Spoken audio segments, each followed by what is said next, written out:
అసలు ప్రజాపాలనలో సమయం ఎవరికి? మూసీ పరివాహిక ప్రాంతాల్లో ఇల్లులు కూల్చిండ్రు. వాళ్ళకి ఎవరికైనా వాళ్ళ గోస చెప్పుకోనికి ముఖ్యమంత్రి గారు టైం ఇచ్చిండ్రా? లగచర్ల రైతులు ఎన్నో ఇబ్బందులు పడరు, మా భూములు పోతున్నాయని గోస చెప్పుకున్నారు. వాళ్ళకు టైం ఇచ్చిండ్రా? ఆటో అన్నులతో కూర్చొని చర్చించినవా? ఆటో కార్మికులతోటి, ఆటో యూనియన్ ప్రెసిడెంట్ తోటన్నా చర్చించినవా?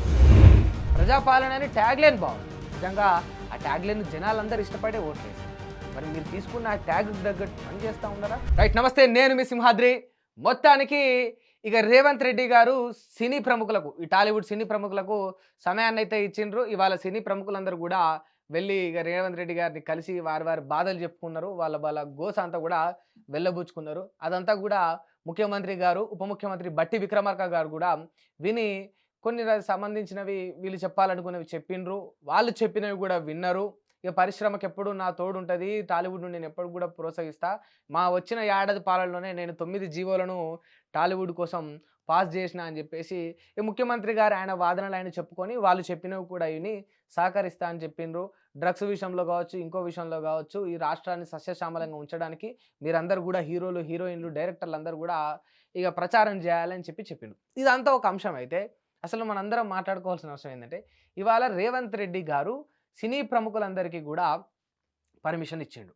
సరే, వాట్ ఎవర్ రీజన్ ఏదైనా ఉండొచ్చు, behind the reason Sandhya theatre దగ్గర ఇన్సిడెంట్ అయి ఉండొచ్చు, లేకపోతే ఒక నిండు మహిళ ప్రాణం పోవడమే కారణం అయి ఉండొచ్చు, లేకపోతే ఒక అబ్బాయి ఇవాళ చావుల బతుకుల మధ్యలో ఉండి బ్రెయిన్ డెడ్ అయిపోయి కొట్టుమిట్టలాడుతుండడమే అయి ఉండొచ్చు, అల్లు అర్జున్ ఇన్వాల్వ్మెంట్ అయి ఉండొచ్చు, పుష్ప సినిమా ఏదైనా అయి ఉండొచ్చు. బట్ మొత్తానికి రేవంత్ రెడ్డి గారు ఇవాళ టాలీవుడ్ సినీ పెద్దలకైతే సమయాన్ని ఇచ్చిండు.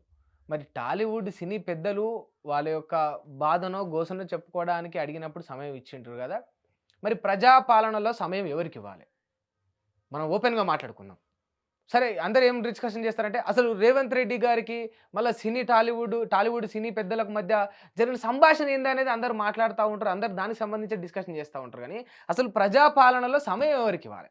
ప్రజాపాలనలో అసెంబ్లీలో చర్చ ఏం పెట్టాలి? అక్కడే సగం ఫెయిల్ అయిపోయిండ్రు. ఇవాళ వాళ్ళకి ఇంకా సమయాన్నిచ్చి ఇక్కడ సగం ఫెయిల్ అయిపోయిండ్రు. మూసీ పరివాహిక ప్రాంతాల్లో ఇల్లులు కూల్చిండ్రు.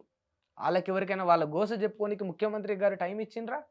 పోనీ లగచర్ల రైతులు ఎన్నో ఇబ్బందులు పడరు, మా భూములు పోతున్నాయని గోస చెప్పుకున్నారు. వాళ్ళకు టైం ఇచ్చిండ్రా? వాళ్ళతోటి ఎప్పుడన్నా ఒక అర్ధగంట సేపు కూర్చొని మాట్లాడిండ్రా? పోనీ నిరుద్యోగులు ఇదే అశోక్ నగర్ దగ్గర ఎంత ధర్నా చేసిండ్రు, ఎంత బాధపడ్డరు, ఎంత గోసపడ్డరు, వాళ్ళకు టైం ఇచ్చిండ్రా? ఇవ్వలే. పోనీ మాకెవ్వరికి కూడా పూర్తి స్థాయిలో నిండా మా ఊర్లో 100 కుటుంబాలుంటే 100లో 70 మంది కుటుంబాలకు ఇంకా కూడా రుణమాఫీ జరగలేదని ఊరుకు 70 మంది వచ్చి బయటకొచ్చి వాళ్ళ బాధని చెప్పుకున్నారు. వాళ్ళకు టైం ఇచ్చిండ్రా? ఇవ్వలే. పోనీ ఆటో అన్నలు, సార్ మా బాధ ఇనుండ్రి. నేను మొన్న రోడ్డు మీద పోతుంటే నా వెహికల్ ఒక ఆటో అన్న ఎనకేసుకున్నాడు. ఆ ఆటో ఎనకాల అందరూ, అంటే మనందరికి ఏం తెలుసు, ఆటో కొటేషన్సే. ఏదో లవ్, ఏదో బాధ చెప్పుకుంటారు, ఏదేదో ఏస్తారు అని తెలుసు కదా! ఆటో కొటేషన్స్ ఫేమస్ కదా! బట్ నేను చూసిన 1, 2 కాదు, చాలా చూసిన. రీసెంట్‌గా చూసిన ఒక దాని గురించి చెప్తా ఉన్నా. ఆయన ఆటో వెనకాల ఏసుకుండు. "రేవంత్ అన్న నీకు దండం పెడతా. నా కుటుంబానికి నా ఆటోనే దిక్కు. దయచేసి మా బాధను అర్థం చేసుకో" అని ఆయన ఒక కోట్ ఏసుకొని పోయిండు ఆటో వెనకాల. అది చూస్తే ఒక సెకండ్ నాకు అర్థం కూడా కాలే. బాధ అనిపించింది. అట్లాంటి బాధను ఎవడు వినిపించుకుంటలేడు, పట్టించుకుంటలేడు గదా! అటువంటి పరిస్థితి ఉంది.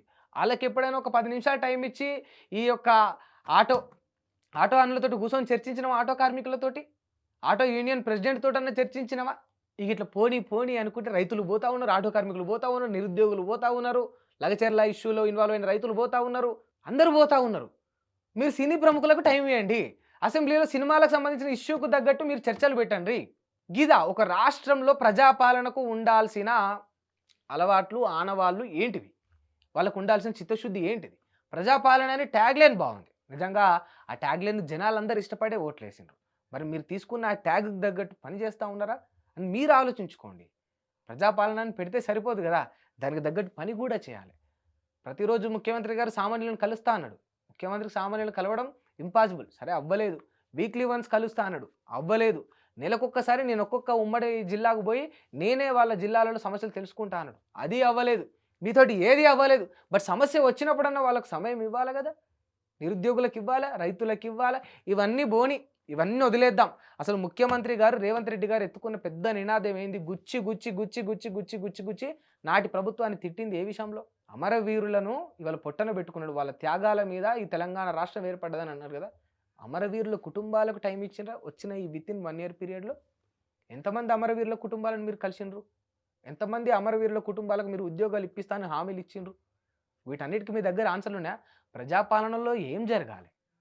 ఏం జరుగుతా ఉన్నది? కేసీఆర్ ఇంతకంటే పెద్ద తప్పులు చేసినాడే. కేసీఆర్ పెద్ద తప్పులు చేసిండనే రేవంత్ రెడ్డి గారికి ఓట్లేసిరయ్యా జనాలు. కేసీఆర్ కంటే మించి గొప్పదేదో రేవంత్ రెడ్డి గారు చేస్తారనేనయ్యా ఇవాళ జనాలు రేవంత్ రెడ్డి గారిని కాంగ్రెస్ ప్రభుత్వాన్ని నమ్మింది. ప్రజాపాలనలో ఏం జరగాలి సార్? ఏం జరుగుతూ ఉన్నది? ప్రజాపాలనలో అసెంబ్లీలో ఏం చర్చ పెట్టాలి? ఏం చర్చ పెడతా ఉన్నారు? ప్రజాపాలనలో ఎవరికి టైం ఇవ్వాలి మీరు కలవడానికి? ఎవరికి ఇస్తా ఉన్నారు? సార్ మీకు మీరు ఆలోచన చేసుకోండి. మీకు ఇంకా 4 ఏళ్ళు టైం ఉంది. ప్రతిసారి మేము కూడా అరిచి గీ పెట్టుకొని ఒర్రి ఏందయా ఏం ముఖ్యమంత్రి అని తిట్టలేం. మాకు కూడా ఓపిక చచ్చిపోయింది ఇక మిమ్మల్ని ఏమన్నా అనాలంటే. ఒక జర్నలిస్ట్గా ఈ సమాజంలో ఓపికతోటి బాధ్యతతోటి అర్థం చేసుకుంటారని చెప్తా ఉన్నాం. మీది ప్రజాపాలన అని మీరు ఒక ట్యాగ్ లైన్ తీసుకొచ్చిండ్రు. దయచేసి దాన్ని పాటించుండ్రి. దాని గౌరవాన్ని పోగొట్టకుండ్రి. రేపు అన్ననాడు ఎవడైనా ఇది ప్రజాప్రభుత్వం అంటే జనాలు నమ్మే పరిస్థితి ఉండదు. కనుక ప్రజలకు సమయం ఇవ్వండి. ప్రజలకు అందుబాటులో ఉండండి. మీరు ఎట్లా ప్రజాభవన్లో లేరు. సరే మీ సొంత ఇంట్లో ఉంటున్నారు, అది వేరే విషయం. అట్లీస్ట్ ఇట్లా బయటకు వచ్చినప్పుడైనా ఈ ప్రముఖులకు వాళ్ళకు వీళ్ళకు ప్రొడ్యూసర్లకు ఇచ్చే టైంలు ఉంటాయి కదా, అది ప్రజలకు ఇవ్వండి. కామన్ మ్యాన్స్ యొక్క సమస్యలు వినండి. మీ ఇష్టం వచ్చినట్టు ప్రెస్ మీట్ పెట్టడం, మీ ఇష్టం వచ్చినట్టు అనడం, మీ ఇష్టం వచ్చిన పెద్ద పెద్ద శాటిలైట్ ఛానల్కి పోవడం, ఇంటర్వ్యూలు ఇవ్వడం, ఇది కాదు కదా ఒక ప్రజానాయకుడికి ఉండాల్సిన లక్షణం. హిట్ టీవీ యాప్ ని డౌన్లోడ్ చేసుకోండి. ఇందులో short news, live news, entertainment movies అన్ని అవైలబుల్ గా ఉన్నాయి. Please download hit TV app. Hit TV యాప్ని ఫ్రీగా డౌన్లోడ్ చేసుకోండి.